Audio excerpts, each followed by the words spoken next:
लोना कहता है, यदि किसी के भी थोड़ी बहुत समझ में है तो जीवन को ज़्यादा दुख मत देना।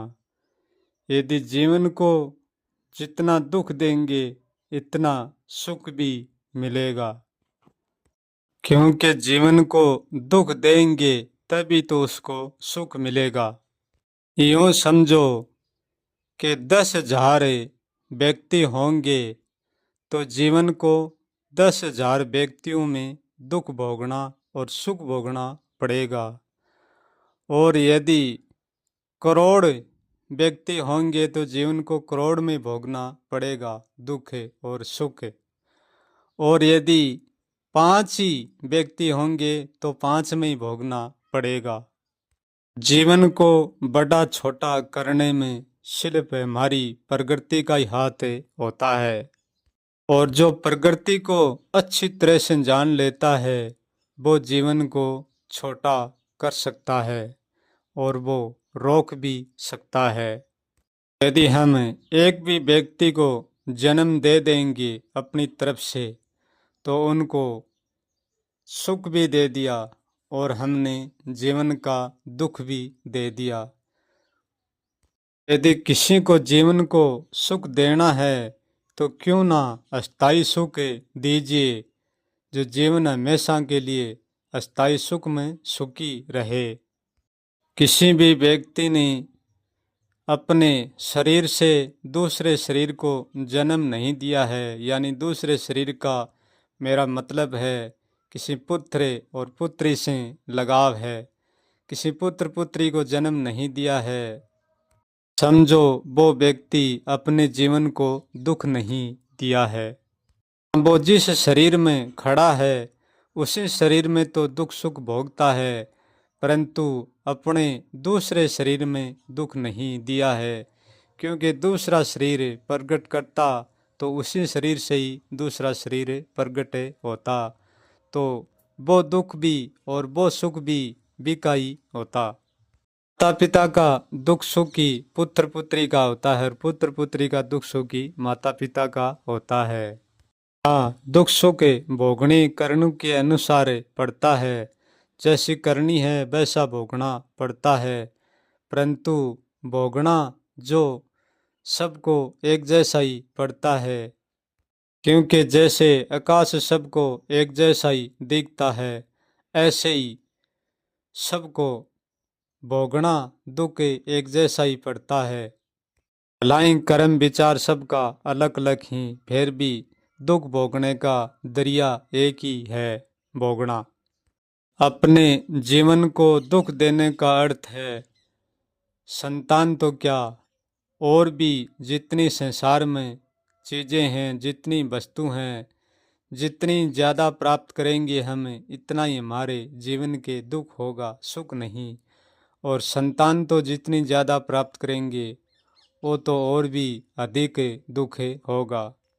व्यक्ति संतान की बिल्कुल ही उत्पत्ति नहीं करता है, वो अपने जीवन को संतान की तरफ से कोई दुख नहीं देता है, तो उसी तरफ से अपने जीवन को सुख ही देता है। तो उत्पत्ति करता है वो इतना ही दुख देता है, जितनी उत्पत्ति करता है इतना ही अपने ही जीवन को दुख देता है। कोई ये मत समझो कि ये पुत्र दूसरा है, ये पुत्री दूसरी है, ये दुख दूसरा है। दुख दूसरा नहीं है, मात्र हमारे भ्रम के कारण अलग अलग लगते हैं, परंतु अलग दुख अलग नहीं है। ये शरीर ही केवल अलग हैं, दुख सबका एक ही है। क्योंकि दर्द सबके एक जैसा ही होता है, कमती बत्ती जरूर हो सकता है, परंतु दर्द के एहसास सबको एक सा ही होता है। उत्पत्ति का बढ़ाना कोई सुख मत समझो कि ये अस्थाई सुख है, नहीं, अस्थाई सुख नहीं है। जिस उत्पत्ति में जितना सुख है इतना ही उसमें दुख है। जो व्यक्ति इस बात को जान लेता है कि मैं जितनी संतान को जन्म दूंगा इतना ही दुख और सुख पनपेगा, नहीं हमारा जीवन दुख में सुख में बह जाएगा। जैसे दुख सबका एक ही है, ऐसे जीवन सबका एक ही है। जीवन कोई अनेक नहीं है, अनेक शरीर अनेक ही, परंतु जीवन सबके साथ एक ही है। अनेक शरीर वो और चाहे एक, दुख भोगने वाला सुख भोगने वाला, केवल जीवन एक ही होता है। वो जीवन कर्म के अनुसार किसी शरीर में कम भोगता है तो किसी शरीर में ज्यादा। इसलिए अज्ञान से जागो और जीवन सफल बनाओ, जीवन सुखी बनाओ, जीवन जन्म जन्म का दुख मत देवो, जीवन अस्थाई सुख का रस चखाओ। क्योंकि अस्थाई सुख में भी जीवन होता है, परंतु वो बढ़ने बिगड़ने का, भोगने त्यागने का नहीं होता है। जीवन एक अनुभव में समेटन जैसा होता है, मीटन जैसा होता है। तेजी अपने जीवन को ज्यादा दुख वो ही नहीं देता है जो सही समय पर जाग जाता है। अपने जीवन को जन्म का तो दुख बिल्कुल भी नहीं देता है कि वो सत्य को जानता है, इस बात से परिचित है कि ये सब दुख का घर है, दुख से ज्यादा कुछ भी नहीं है। ये दुख में हम कोई भी सुख नहीं खोजें तब तो ये दुख भी नहीं होगा। तो ऐसा कभी नहीं है, हम इस दुख में सुख खोजे बिना कभी नहीं रह सकते। क्यों कि सुख खोजा बिना हमारा रहना नामुमकिन है। क्योंकि ऐसा कोई व्यक्ति पैदा नहीं हुआ जो वो सुख नहीं खोजेगा। दुख तो उत्पत्ति का कारण है और सुख है खोजने का कारण। इन दोनों कारण से परे है, वो बिल्कुल अकारण है, उसमें कोई कारण नहीं है। वो इस रहस्य को जानता है। जितना जन्म हम कम लेंगे और कम देंगे, इतना ही हमारा दुख कम होगा, हमारा जीवन सुखी होगा। परंतु इस अज्ञान के कारण सबको अज्ञान ने ठग रखा है, इस माया ने सबको ठग रखा है। उनके अपने जीवन को दुख देने में लगे रहते हैं और उसी दुख में ही सुख ढूंढते हैं, परंतु वो सुख होकर भी अस्थाई सुख नहीं है। क्योंकि जो दुख का जो सुख है और जो सुख का दुख है, ये कभी मिटने वाले नहीं है। इस दुख और सुख के रहस्य को जानकर कोई मिटाएगा तो संभव हो सकता है, परंतु अन्यथा कोई भी नहीं मिटाएगा तो ये कभी नहीं मिटने वाले नहीं है, ये सदा ही बने रहेंगे। इस व्यक्ति ने जान लिया है इस दुख और सुख को, वो सदा सदा के लिए मिटा दिया है, वो अस्थाई सुख के में सुखमयी हो गया है। इस दुख को और इस सुख को जो पूर्ण रूप से जान गया है, वो ही अस्थाई सुख की चाहत करी है, बाकी नहीं।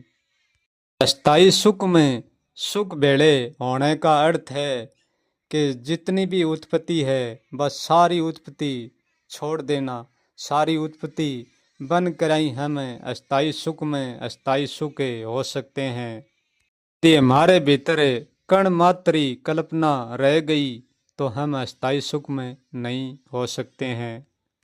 क्योंकि जन्म की एक जड़ी पूरा मूल फैला देगी। यदि पूरी जड़ कटेंगे तभी हम अस्थाई सुख में पहुंच पाएंगे। भीतर करने जैसा और होने जैसा कोई भी कर्म शेष नहीं रहेगा, लेस मात्र भी नहीं रहेगा, तब भी हम अस्थाई सुख में पहुंच पाएंगे।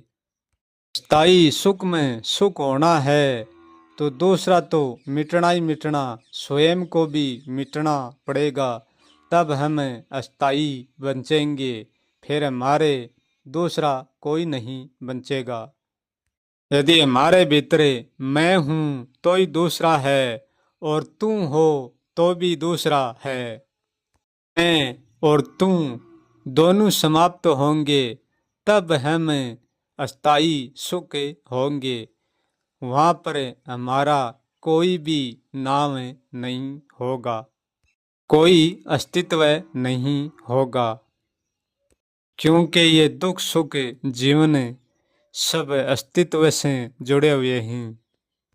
क्योंकि हमारे जीवन की प्रकृति अज्ञान है और अज्ञान कभी मिटने नहीं देता, क्योंकि वो प्रगट की ओर भड़का देता है, प्राप्ति की ओर भड़काता रहता है।